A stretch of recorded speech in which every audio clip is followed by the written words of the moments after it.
mambe belle faloba. Yongo no moiti la ni bana batu bazolela so dans la confusion. Matthieu 28, le verset 18. Tangi na kombo na Yesu Kristo de Nazareth.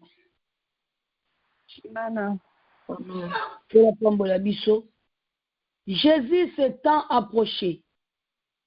Jésus s'étant approché, leur parla ainsi.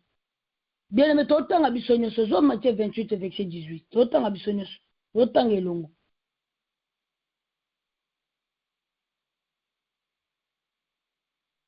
Autant à Bissonio, sur Matthieu 28, verset 18.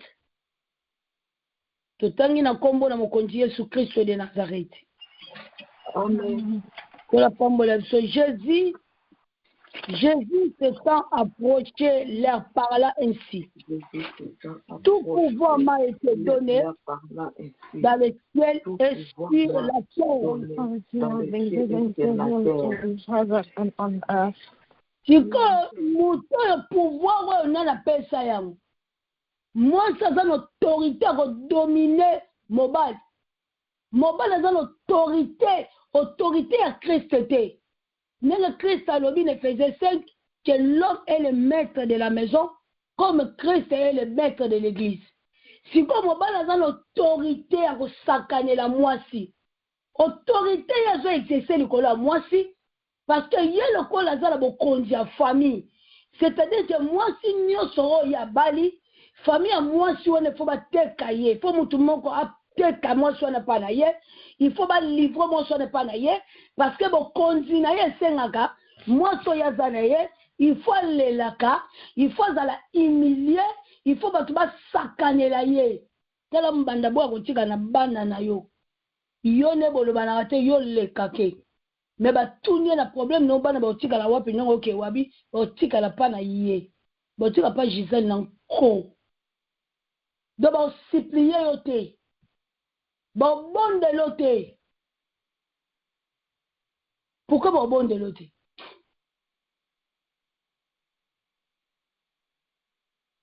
Bien aimé, sur quoi grand prêtre Jésus-Christ, tout pouvoir lui a été donné. Cet homme de Galilée. Jésus-Christ, Jésus-Christ. Il est Seigneur, il est Seigneur. Il est sorti du tombeau, il est Seigneur. Oh, tout genou fléchira, tout langue confessera. Jésus-Christ, il est Seigneur. Oh mon Dieu, n'a pas changé, oh mon Dieu. Il est sorti du tombeau, il n'a pas changé, oh mon Dieu. Oh mon Dieu, oh mon Dieu. My God, my God. Oh, you are King, you never change. My God, my God. You are King, you never change. My victory, you never change. My victory.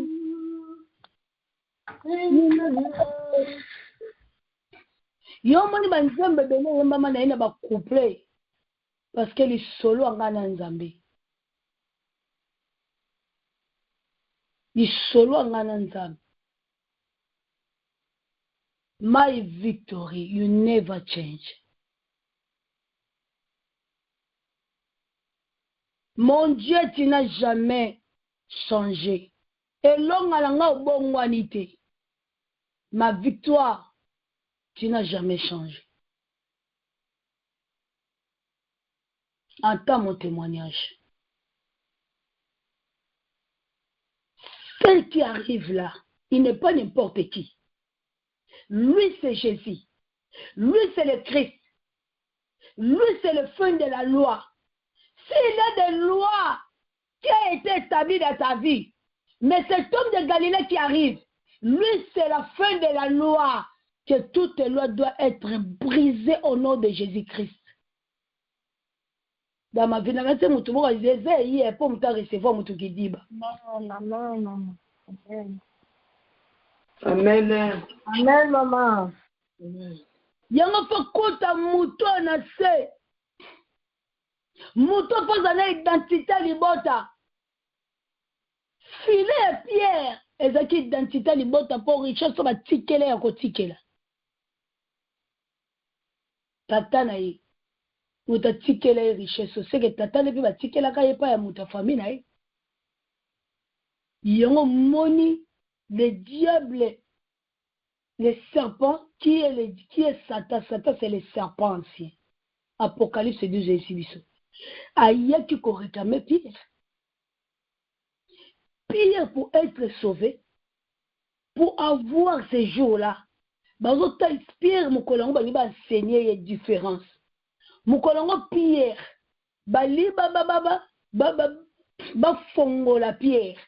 C'est-à-dire que Pierre est lié, Pierre va cotiser la katia mutu. Moukolongo va so bimisa, pardon, c'est Pierre, va bimisa Simo. Et bah bimisa Pierre, pardon, en autres Simo, il y a Simo.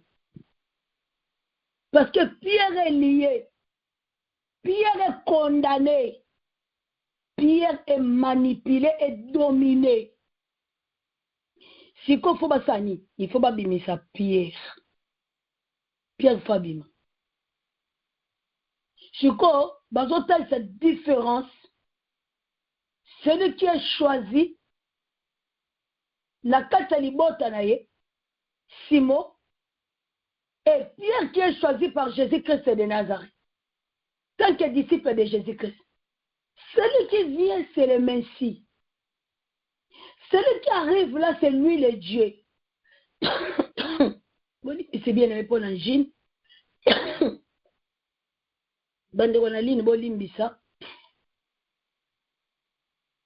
C'est Jésus là qui arrive, lui c'est le Messie.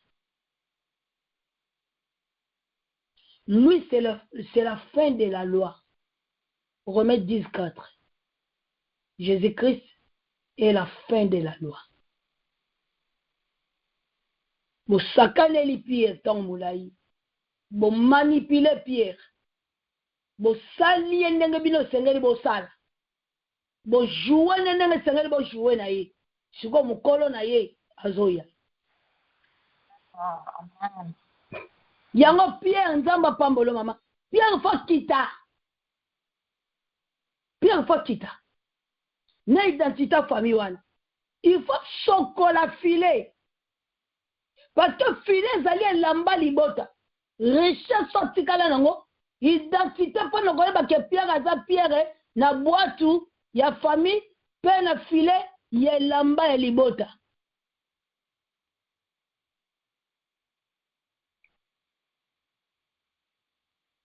Jésus-Christ aye akuti Pierre na seye son mati na boitu. Babi a mati na boitu moko ezalaki ya nani ya Pierre. Et puis pour le retard, c'est que tout pouvoir lui a été donné. Aïe si bon balonga na mai babi malibanda. De s'éloigner un peu de terre. Babimi libanda bo konzi na ba konzi.